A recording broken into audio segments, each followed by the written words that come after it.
छोटेपन में एक कहानी सुनी थी। एक बिल्ली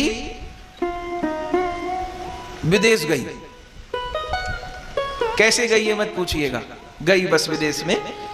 और विदेश में वो रानी विक्टोरिया किसी तरह से उसके महल में पहुंच गई। और उस रानी विक्टोरिया ने अपने सिर पे मुकुट लगाया था। उस मुकुट में कोहिनूर हीरा जो अंग्रेज लोग भारत से लूट के ले गए थे, वो बिल्ली पहुंच गई वहां। और किसी तरह से रानी के दरबार में भी पहुंच गई, रानी के सामने किसी तरह से।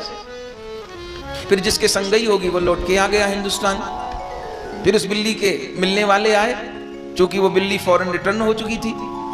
उससे कहा, अरे तू कहां कहां घूमे आई? बोले मत पूछो, ब्रिटेन घूमी आई, लंदन घूमी आई, इंग्लैंड घूमे आई, और कहां घूम आई? विक्टोरिया के महल तक पहुंच गई। अरे क्या कहना, महल तक पहुंच गई? हाँ हाँ। और तो विक्टोरिया के तो माथे पर वो मुकुट लगा रहता है? हाँ हाँ। और सुना है उसमें वो कोहिनूर हीरा रहता है। बोले सुना तो है। बोले तूने तो देखा होगा? सुना थोड़ी, तू तो जब पहुंच गई रानी के आगे तो तूने मुकुट भी देखा होगा, कोहिनूर हीरा भी देखा होगा। वो बिल्ली बोली मैं देख नहीं पाई। उसकी सहेलियों ने कहा, तू क्यों नहीं देख पाई? जब पहुंच गई तो क्यों नहीं देख पाई? बोले क्या करूं, जब मैं पहुंची विक्टोरिया के पास तो विक्टोरिया जिस सिंहासन पे बैठी थी उसके नीचे एक चूहा बैठा था। तो मैं पूरे समय उस चूहे के ऊपर ही निगाह लगाई रही, कैसे दाव लगाऊं और झपक के उस चूहे को पकड़ लूं। तो विक्टोरिया के दरबार में तो मैं पहुंच गई, लेकिन हीरे को देखने से वंचित हो गई, क्योंकि मेरी दृष्टि वो सिंहासन के कोने में बैठे चूहे पे लगी रही। कैसे पकड़ लूं, खा लूं। उसके साथियों ने कहा, हे भगवान, लंदन रिटर्न होने का ये लाभ, वहां चूहा यहां कम थे क्या? चूहा ही देख के आ गई। बंधुओं, ये सब कहानी हम लोगों की है। सदगुरु ही वो विक्टोरिया रानी है। वो उनके पास जो भगवत प्रेम है, जो कृष्ण प्रेम है, राम प्रेम है, वही कोहिनूर हीरा है।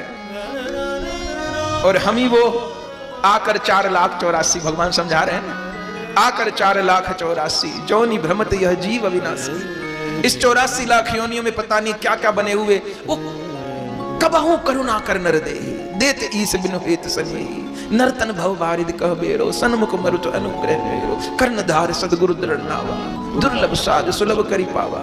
वो कभी कभी ये जीव रूपी बिल्ली उस सदगुरु के दरबार में भी पहुंच जाती है, लेकिन दुर्भाग्य, हीरा देखने से वंचित रह जाते हैं, हीरे की चमक लेने से वंचित रह जाते हैं। किसी चूहे पे दृष्टि अटकी होती है। गुरु के पास जाऊं, मेरा ये काम बन जाए, गुरु के पास जाऊं, मेरी ये मनोकामना पूरी हो जाए, गुरु के पास जाऊं, मेरा ये दुख दूर हो जाए। ठीक है भैया, पर एक बात समझ के रहिएगा, जो भाग में है ना वो भाग के आएगा, और जो भाग में नहीं है वो भाग के चला जाएगा। समय से पहले भाग्य से अधिक कुछ मिलेगा नहीं। तो संसार की वस्तु की प्राप्ति और विछोह में कभी भजन को आड़े न ले आया। ये संसार वाला रास्ता अलग है, भजन वाला रास्ता अलग है। हम लोग भूल करते हैं जब प्रारब्ध और भजन को मिला देते हैं। गुड़ और गोबर मिलाया नहीं जाता है। एक गुड़ है, एक गोबर है। गुड़ और गोबर मिला देंगे तो गड़बड़ हो जाएगी। भले दूर से देखने में एक जैसा लग रहा हो, पर गुड़ अलग वस्तु है, गोबर अलग वस्तु है। गोबर और गुड़ मिलाया नहीं जाता। ऐसे प्रारब्ध और भजन मिलाया नहीं जाता। इस भजन, इस मार्ग का नियम है, प्रारब्ध भोग और भजन कर। प्रारब्ध भोग और भजन कर। प्रारब्ध अपनी अदा से चलेगा, ठीक है, भजन अपनी अदा से चलेगा।